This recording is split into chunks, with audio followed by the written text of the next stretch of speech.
ಸ್ನೇಹಿತರೆ ನಮಸ್ಕಾರ. ನಾನು ರವೀಂದ್ರ ಜೋಶಿ.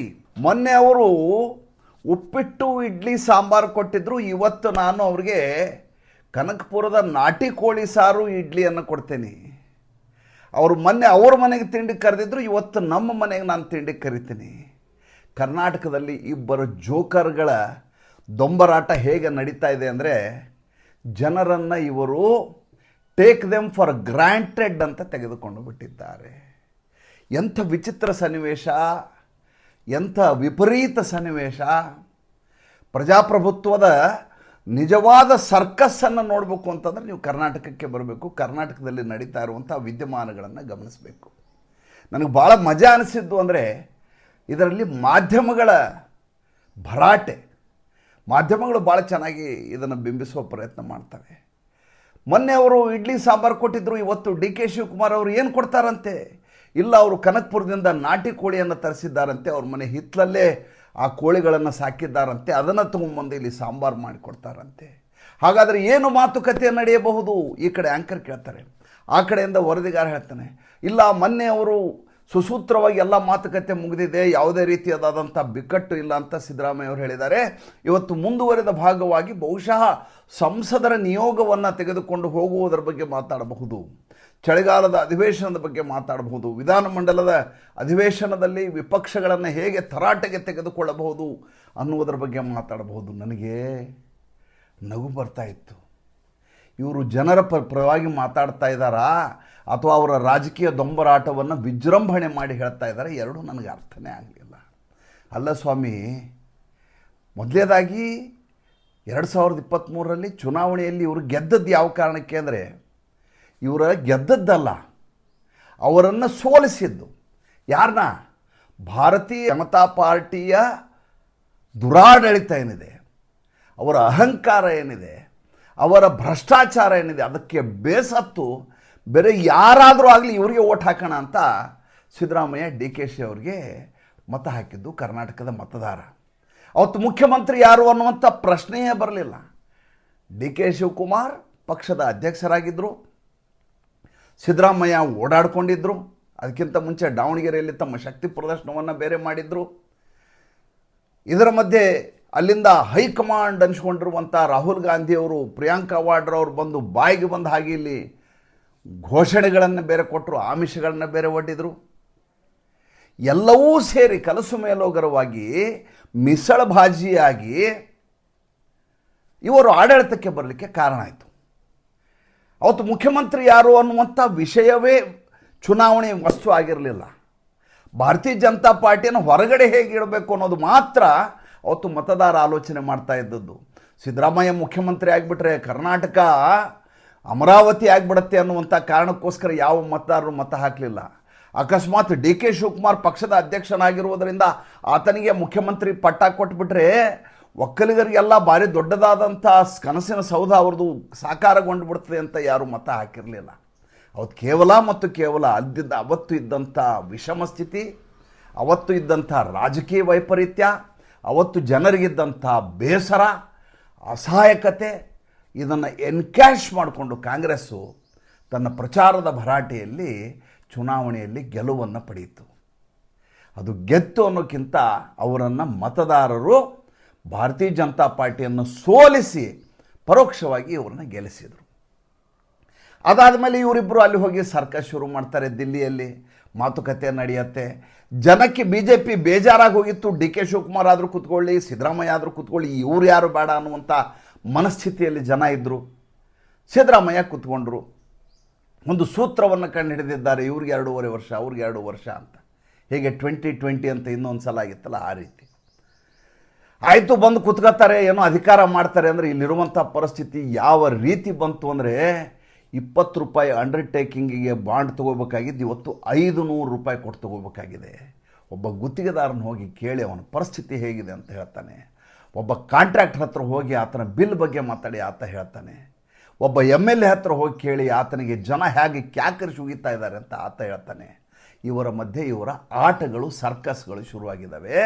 ಒಂದು ಕಡೆ ಸಿದ್ದರಾಮಯ್ಯ ಹೇಳ್ತಾರೆ, ನಾನು ದಲಿತ ನಾಯಕ, ನಾನು ಹಿಂದುಳಿದ ವರ್ಗದ ನಾಯಕ. ಆತನ ಹಿಂದೆ ಭೋಪರ ಕೇಳಲಿಕ್ಕೆ ಒಂದು 10-15 ಜನ ಯಾವಾಗಲೂ ನಿಂತಿರ್ತಾರೆ.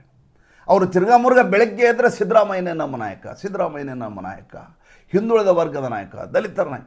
ಅಲ್ಲರಿ, ನಿಮಗಿರುವಂಥ ಕುರುಬ ಸಮುದಾಯ ಬಿಟ್ಟರೆ ಮತ್ತೊಂದು ಸಮುದಾಯದವ್ರನ್ನ ನಿಮ್ಮನ್ನ ಹತ್ತಿರ ಸೇರಿಸಲ್ಲ. ಹಾಗಿರುವಾಗ ನಾನು ಹಿಂದುಳಿದ ವರ್ಗದ ನಾಯಕ ಅಂತ ತನಗೆ ತಾನೇ ಭ್ರಮಿಸಿಕೊಂಡು ಬಿಡೋದು, ಅದನ್ನು ಉಳಿದ ಒಂದಿ ಮಾಗದರು ಹೇಳ್ತಾರಲ್ಲ, ಕಿವಿ ಕಚ್ತಾರಲ್ಲ, ಆ ಕಿವಿ ಕಚ್ಚಿದ್ದನ್ನು ನಂಬಿಕೊಂಡು ಈ ಮನುಷ್ಯ ನಾನು ಮನಸ್ಸು ಮಾಡಿದರೆ ಹೈಕಮಾಂಡನ್ನು ಮೀರಿ ಏನು ಬೇಕಾದರೂ ಕರ್ನಾಟಕದಲ್ಲಿ ಮಾಡಬಲ್ಲೆ ಅನ್ನುವಂಥ ಮೇಲಾಟ ಸಿದ್ದರಾಮಯ್ಯಂದು. ಇನ್ನು ಇದು ಬಂಡೆ ಕತೆ. ಬಂಡೆ ಮನೆಯವರೆಗೂ ಇದು ಕನಕಪುರದ ಬಂಡೆ ಅಂತ ಎಲ್ಲರೂ ತಿಳ್ಕೊಂಡಿದ್ರು. ಮೊದಲೇ ಬ್ರೇಕ್ಫಾಸ್ಟ್ ಮೀಟಿಂಗ್ ಆದಾಗಲೇ ಗೊತ್ತಾಗೋಯ್ತು ಈ ಬಂಡೆ ಒಳಗೆ ಏನಿಲ್ಲ, ಫುಲ್ ಹಾಲೋ, ಇದು ಒಳಗಡೆ ಏನೂ ಇಲ್ಲ, ನಿರ್ವಾತ, ಹೇಳ್ದಂಗೆ ಕೇಳ್ಕೊಂಡು ಕೂತಿರತ್ತೆ ಇದು. ಇದಕ್ಕೇನು ಶಕ್ತಿ ಇಲ್ಲ, ನಿರ್ವಿಣ್ಣ ಆಗಿ ಹೋಗಿದೆ, ನಿಸ್ತೇಜ ಆಗಿ ಹೋಗಿದೆ, ನಿರ್ಜೀವಾಗಿ ಹೋಗಿದೆ, ಇದಕ್ಕೆ ಹೋರಾಟದ ಕಿಚ್ಚು ಇಲ್ಲ, ಏನೂ ಇಲ್ಲ ಅಂತ ಬಂಡೆಯ ಬಗ್ಗೆ ಎಲ್ಲರಿಗೂ ಸ್ಪಷ್ಟ ಆಗೋಯ್ತು. ಮೊದಲನೇದಾಗಿ ಕರ್ನಾಟಕದಲ್ಲಿ ಅಧಿಕಾರಕ್ಕೆ ಬಂದದ್ದು ಸಿದ್ದರಾಮಯ್ಯನಿಂದ, ಡಿ ಕೆ ಶಿವಕುಮಾರಿಂದ ಅಲ್ಲ, ಬಿ ಜೆ ಪಿಯ ವಿರುದ್ಧವಾದ ಮತಗಳು ಇವ್ರನ್ನ ಅಧಿಕಾರಕ್ಕೆ ತಂದದ್ದು. ಈಗ ಇವರ ಆಟ ಹೇಗೆ ನಡೀತಾ ಇದೆ, ಮಾಧ್ಯಮದವರು ಹೇಗೆ ಬಿಂಬಿಸ್ತಾ ಇದ್ದಾರೆ ಅಂದರೆ, ಆತ ಹಿಂದುಳಿದ ವರ್ಗದ ನಾಯಕ, ಈತ ಒಕ್ಕಲಿಗರ ನಾಯಕ. ಏನ್ರಿ ಇದು ಅರ್ಥ? ಎಂಥ ವಿಚಿತ್ರವಾದ ಸನ್ನಿವೇಶದಲ್ಲಿ ನಾವು ಕರ್ನಾಟಕದಲ್ಲಿದ್ದೀವಿ, ಸುಮ್ಮನೆ ಆಲೋಚನೆ ಮಾಡಿ ನೋಡಿ. ಈ ಮಧ್ಯೆ ಸ್ವಾಮೀಜಿ ಒಬ್ಬರು ಬೇರೆ ಬಂದು ಹೇಳ್ತಾರೆ, ನಮ್ಮ ಸಮುದಾಯದವರಿಗೆ ಒಕ್ಕಲಿಗ ಸಮುದಾಯದವರು ಮುಖ್ಯಮಂತ್ರಿ ಆಗಬೇಕು ಅಂತ ಅವ್ರ ಹೇಳಿಕೆ. ಪಾಪ ಅವ್ರ ಸಮುದಾಯದ ಬಗ್ಗೆ ಅವ್ರು ಹೇಳ್ಕೊತಾರೆ. ಇವರು ಯಾರು ಕರ್ನಾಟಕದ ರಾಜಕೀಯವನ್ನು ಬಿಟ್ಟು ಬೇರೆ ಯಾವ ರಾಜಕೀಯವನ್ನು ಇವರು ನೋಡ್ತಾ ಇಲ್ಲ. ಮೊನ್ನೆ ತಾನೇ ಬಿಹಾರದ ಚುನಾವಣೆ ಆಗಿದೆ. ಬಿಹಾರದ ಚುನಾವಣೆಯಲ್ಲಿ ಯಾವ ಕಾಂಬಿನೇಷನ್ ಅಂತೆ, ಜಾತಿಯ ಕಾಂಬಿನೇಷನ್ ಹೇಳಿದ್ರು, ಅದು ಒಡೆದು ಛಿನ್ನಾಛಿದ್ರಾಗಿ ಚೂರು ಚೂರಾಗೋಯ್ತು. ಎಂ ವೈ ಅಂದರು, ಮುಸಲ್ಮಾನರು ಮತ್ತು ಯಾದವರು ಅಂದರು. ಅತಿ ಹೆಚ್ಚು ಯಾದವ ಸಮುದಾಯ ಇರೋದೇ ಬಿಹಾರದಲ್ಲಿ, ಉತ್ತರ ಪ್ರದೇಶದಲ್ಲಿಲ್ಲ. ಅಂಥ ಬಿಹಾರದಲ್ಲಿ ಯಾದವರಿಗೆ ಮತ ಹಾಕಲಿಲ್ಲ. ತೇಜಸ್ವಿ ಯಾದವ್ ಮೂಲೆ ಗುಂಪಾಗಿ ಕೂತಿದ್ದಾರೆ. ಮುಸಲ್ಮಾನರ ಪರವಾಗಿರುವಂಥ ಪಕ್ಷಕ್ಕೆ ಮತ ಹಾಕಲಿಲ್ಲ. ಕಾಂಗ್ರೆಸ್ 6 ಸ್ಥಾನಗಳನ್ನು ತೆಗೆದುಕೊಂಡು ಕೂತಿದೆ. ತಮ್ಮವ್ರಿಗೆ ತಾವು ಹಾಕ್ಕೊಂಡ್ರು ಅಸಾದುದ್ದೀನ್ ಓವೈಸಿಗೆ. ಉಳಿದದ್ದು ಒಂಚೂರು ಬಿಡಿಗಾಸು ಏನಿದೆ ಅದು ಬಿ ಜೆ ಪಿಗೂ ಹಾಕಿದ್ದಾರೆ ಅಂತ ಅಂಕಿಅಂಶಗಳು ಹೇಳ್ತಾ ಇದ್ದಾವೆ. ಅದ್ರ ಬಗ್ಗೆ ನನಗೆ ಸ್ಪಷ್ಟವಾದ ನಂಬಿಕೆ ಇಲ್ಲ. ಇನ್ನು ಅಲ್ಲಿ ಹರಿಯಾಣದಲ್ಲಿ ಜಾಟ್ರೆಲ್ಲ ನಮಗೆ ಹಾಕಿಬಿಡ್ತಾರೆ ಅಂತ ಹೂಡ. ಏನು ಜಾಟ್ರ ಮತಗಳ ಮೇಲೆ ನಾವು ನಿರ್ಭರಗೊಂಡಿದ್ದೀವಿ, ನಮ್ಮ ಹೇಳ್ದಂಗೆ ಕೇಳ್ತಾರೆ, ನಮಗೆ ಮತ ಹಾಕ್ತಾರೆ. ಅಲ್ಲಿ ಅವ್ರ ಕೈ ಕೊಟ್ಟರು, ಅಲ್ಲಿ ಬಿ ಜೆ ಪಿ ಬಂತು. ಹಾಗಾದರೆ ಇಲ್ಲಿ ಯಾಕೆ ಬಿಹಾರದಲ್ಲಿ ಯಾದವರು ಮತ ಹಾಕಲಿಲ್ಲ ಅಂದರೆ, ಯಾದವರು ಎಷ್ಟು ಮತ ಹಾಕಿದ್ದಾರೋ ಅದಕ್ಕಿಂತ ಹೆಚ್ಚಾಗಿ ಇತರೆ ಜಾತಿಯವರು ಒಗ್ಗಟ್ಟಾಗಿ ಧ್ರುವೀಕರಣಗೊಂಡು ಯಾದವರನ್ನು ಸೋಲಿಸಿದರು. ಆಮೇಲೆ ಯಾದವರು ಅದರಲ್ಲಿರುವಂಥ ಅಕ್ಷರಸ್ಥರು, ಅದರಲ್ಲಿರುವಂಥ ತಿಳುವಳಿಕೆ ಇರೋರು, ಅದರಲ್ಲಿರುವಂಥ ಸುಶಿಕ್ಷಿತರು, ಇವರ ಜಂಗಲ್ ರಾಜ್ನಿಂದ ನಾವು ಹಾಳಾಗೋದು ಬೇಕಾಗಿಲ್ಲ ಅಂತ ಯಾದವರೇ ಮತ ಹಾಕಲಿಲ್ಲ ಎಷ್ಟೋ ಜನ. ಒಂದು ಕಡೆ ಯಾದವರ ವಿರುದ್ಧವಾದಂಥ ಉಳಿದ ಎಲ್ಲ ಕಮ್ಯುನಿಟಿಗಳು ಯಾದವರ ಪಕ್ಷಕ್ಕೆ, ಆರ್ ಜೆ ಡಿಗೆ ಮತ್ತು ಅವರ ಮಿತ್ರ ಪಕ್ಷಕ್ಕೆ ಮತ ಹಾಕಲಿಲ್ಲ, ಸೋಲಿಸಿದರು. ಅಲ್ಲಿ ಜಾಟ್ ಹೆಸರಲ್ಲಿ ರಾಜಕಾರಣ ಮಾಡಿದವರು ಯಾರ್ಯಾರಿದ್ದಾರೆ ಅವರ ವಿರುದ್ಧವಾಗಿರುವಂಥ ಎಲ್ಲ ಜಾತಿಗಳು ಸೇರಿ, ಸಮುದಾಯಗಳಿಗೆ ಸೇರಿ ಅವ್ರನ್ನ ಸೋಲಿಸಿದರು. ಇನ್ನು ಮಹಾರಾಷ್ಟ್ರಕ್ಕೆ ಬಂದರೆ ಅಲ್ಲೊಬ್ಬ ಬ್ರಾಹ್ಮಣ ಮುಖ್ಯಮಂತ್ರಿ. ಈಗ ಅಲ್ಲಿ ವಿಚಿತ್ರ ನೋಡಿ, ಅಲ್ಲಿ ಮನೋಜ್ ಜರಾಂಗೆ ಪಾಟೀಲ್ ಅಂಥೇಳಿ ಮರಾಠ ಮೀಸಲಾತಿ ಆಂದೋಲನ ಅಂತ ಸರಿಯಾಗಿ ಚುನಾವಣೆಯ ಸಂದರ್ಭದಲ್ಲಿ ಈತನ ಅಟಾಟೋಪ ನೋಡ್ಬೇಕಾಗಿತ್ತು ನೀವು. ಮನೋಜ್ ಜರಾಂಗೆ ಪಾಟೀಲ್ ಮೊನ್ನೆ ಗಣೇಶ ಚೌತಿ ಸಂದರ್ಭದಲ್ಲಿ ಇಡೀ VT CST ಅಂತಾರೆ ಅದಕ್ಕೆ, ಛತ್ರಪತಿ ಶಿವಾಜಿ ಟರ್ಮಸ್, ಅದರ ಎಡಭಾಗ ಬಲಭಾಗ ಬೈಖಲಾ ಕಡೆ, ಈ ಕಡೆ ಮೊಹಮ್ಮದ್ ರೋಡ್ ಕಡೆ, ಚರ್ಚ್ ಗೇಟ್ ಕಡೆ, ಎಲ್ಲ ಕಡೆ ಇಡೀ ಸತಾರಾ, ಕರಾಡು ಎಲ್ಲ ಕಡೆಯಿಂದ ಮರಾಠರನ್ನು ಕರ್ಕೊಂಬಂದು ರೋಡಲ್ಲಿ ಕೂಡಿಸಿದರು. ಚುನಾವಣೆಯಲ್ಲಿ ನೋಡಿದರೆ ಮರಾಠರ ವಿರುದ್ಧವಾಗಿ, ಮರಾಠರು ಒಗ್ಗಟ್ಟಾಗಿಬಿಟ್ರೆ ಹೆಂಗೆ ಅನ್ನುವಂಥ ಕಾರಣಕ್ಕೋಸ್ಕರ ಮರಾಠರ ವಿರುದ್ಧವಾಗಿರುವಂಥ ಎಲ್ಲ ಸಮುದಾಯಗಳು ಸೇರಿ ಮರಾಠ ಸರ್ದಾರ್ ಅನ್ಸ್ಕೊಂಡಿರುವಂಥ ಶರದ್ ಪವಾರ್ನ ಮೂಲೆ ಗುಂಪು ಮಾಡಿದರು. ಈಗ ಹೇಳಿ, ಸಿದ್ದರಾಮಯ್ಯ ಹಿಂದುಳಿದ ವರ್ಗದ ನಾಯಕ ಅಂತ ಇದ್ದೀರಲ್ಲ, ಹಿಂದುಳಿದ ವರ್ಗದ ಎದುರುಗಡೆ ಇರುವಂಥ ಉಳಿದ ಸಮುದಾಯಗಳಿದಾವಲ್ಲ, ಅವರೇನು ಸುಮ್ಮನೆ ಕೂತ್ಬಿಟ್ಟಿರ್ತಾರ?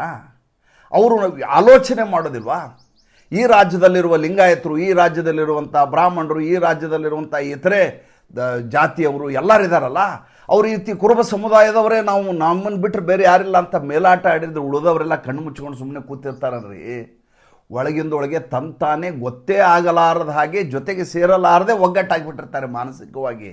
ಹೇಗೆ ಇವ್ರನ್ನ ಹಣಿಯಬೇಕು ಅಂತ ಕಾಯ್ತಾ ಇರ್ತಾರೆ. ಇನ್ನು ಈ ಕಡೆ ಡಿ ಕೆ ಶಿವಕುಮಾರ್ ವಿಚಾರಕ್ಕೆ ಬರ್ರಿ.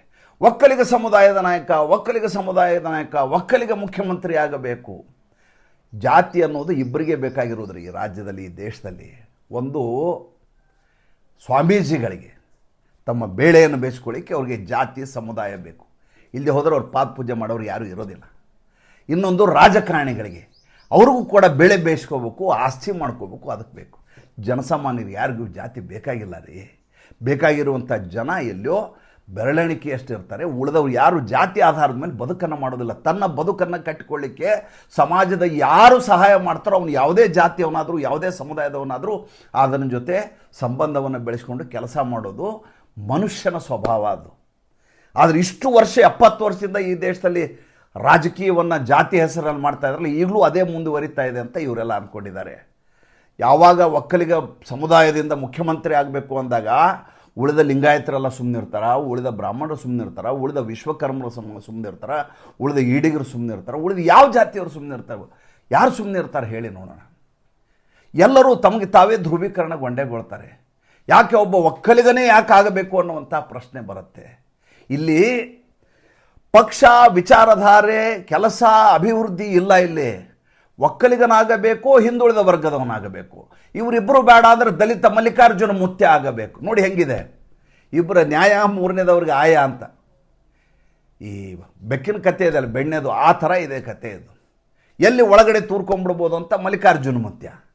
ಇವರ ಆಟವನ್ನು ನೋಡಿ ಕರ್ನಾಟಕದ ಜನ ಬೇಸತ್ತಿದ್ದಾರೆ. ಇದನ್ನು ನಿಜವಾದ ಆಹಾರ ಯಾರಿಗೆ ಗೊತ್ತಾ? ಇದು ನಿಜವಾದ ಆಹಾರ ಮಾಧ್ಯಮದವ್ರಿಗೆ. ಬೆಳಗ್ಗಿಂದ ಸಂಜೆವರೆಗೂ ನೀವು ಗ್ರೈಂಡ್ ಮಾಡ್ಬೋದು ಸ್ಟೋರಿಗಳನ್ನ, ಏನು ಬೇಕಾದ್ರೆ ಹೇಳ್ಬೋದು. ಮೀಟಿಂಗ್ನಲ್ಲಿ ಕೂತಾಗ, ಬ್ರೇಕ್ಫಾಸ್ಟ್ ಮಾಡುವಾಗ, ಅವರು ಕೋಳಿ ಸಾರು ಹಾಕುವಾಗ ಸಿದ್ದರಾಮಯ್ಯನವರು ಡಿ ಕೆ ಶಿವಕುಮಾರ್ ಅವರು ಈ ರೀತಿ ಹೇಳಿದರು, ಅದಕ್ಕೆ ಡಿ ಕೆ ಶಿವಕುಮಾರ್ ಅವರು ಆ ರೀತಿ ಹೇಳಿದರು. ಏನು ಬೇಕಾದರೂ ಕತೆ ಕಟ್ಬೋದು, ಯಾರು ನೋಡೋರು ಇರೋದಿಲ್ಲ.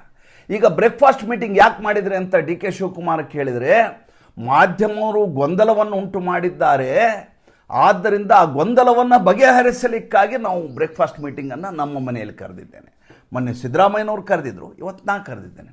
ಅಲ್ಲ ಸ್ವಾಮಿ, ಮಾಧ್ಯಮದವರು ಗೊಂದಲವನ್ನು ಸೃಷ್ಟಿ ಮಾಡಿದ್ರು ಅಥವಾ ನೀವೇ ಗೊಂದಲವನ್ನು ಸೃಷ್ಟಿ ಮಾಡಿಕೊಂಡ್ರು, ನಿಮ್ಮ ಸಹೋದ್ಯೋಗಿಗಳು ಗೊಂದಲವನ್ನು ಸೃಷ್ಟಿ ಮಾಡಿದರು, ನಿಮ್ಮ MLAಗಳು, ನಿಮ್ಮ ವಂದಿಮಾಗದರು, ನಿಮ್ಮ ಕರಟಕ ದಮನಕಗಳು, ನಿಮ್ಮ ಪಕ್ಕವಾದ್ಯಗಳು, ನಿಮ್ಮ ನಿಲಯದ ಕಲಾವಿದರು, ಅವ್ರು ಗೊಂದಲವನ್ನು ಸೃಷ್ಟಿ ಮಾಡಿದರು, ಮಾಧ್ಯಮದವರು ಗೊಂದಲ ಸೃಷ್ಟಿ ಮಾಡಿದರು. ನೀವು ಹೇಳಿಕೆ ಕೊಟ್ಟಾಗ ತಾನೇ ಅವರು ಅದನ್ನು ಬೈಟ್ ತೆಗೆದುಕೊಂಡು ಚಾನಲ್ನಲ್ಲಿ ಹಾಕೋದು. ನೀವು ಬೈಟ್ ಕೊಟ್ಕೊಳ್ಳಿ, ಇನ್ನೊಬ್ಬ ಕೌಂಟ್ರ್ ಕೊಡ್ತಾನೆ, ಆ ಕೌಂಟ್ರ್ ಕೊಟ್ಕೊಳ್ಳಿ, ಇನ್ನೊಂದು ಕೌಂಟ್ರ್ ಬರುತ್ತೆ, ಅದಕ್ಕೆ ರಿಟಾಲಿಯೇಟ್ ಆಗ್ತಾನೆ, ಮತ್ತು ಉತ್ತರ ಬರುತ್ತೆ. ಅದರಿಂದ ಗೊಂದಲ ಆಗಿದೆ ವಿನ ಯಾವುದೋ ಮಾಧ್ಯಮದವರು ಗೊಂದಲ ಸೃಷ್ಟಿ ಮಾಡಿದ್ದಲ್ಲ. ಇದು ಗೊಂದಲವನ್ನು ನೀವು ಸೃಷ್ಟಿ ಮಾಡಿಕೊಂಡಿದ್ದೀರಿ.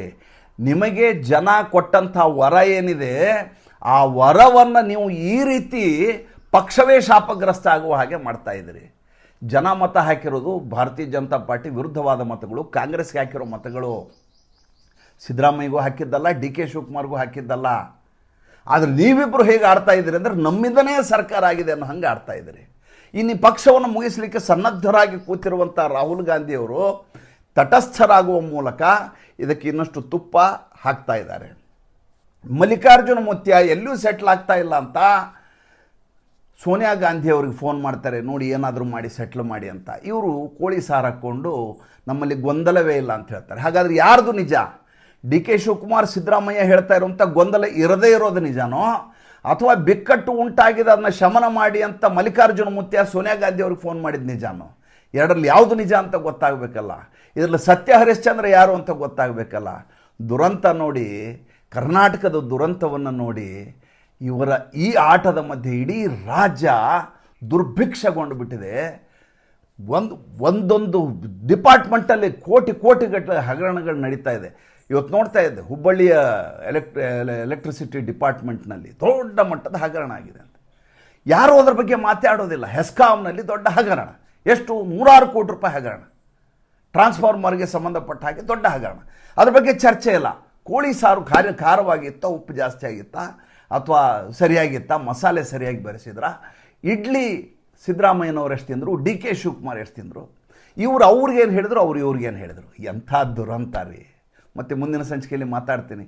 ಸಂಚಿಕೆ ಇಷ್ಟ ಆದರೆ ಲೈಕ್ ಮಾಡಿ, ಫಾಲೋ ಮಾಡಿ, ಶೇರ್ ಮಾಡಿ. ನಮಸ್ಕಾರ.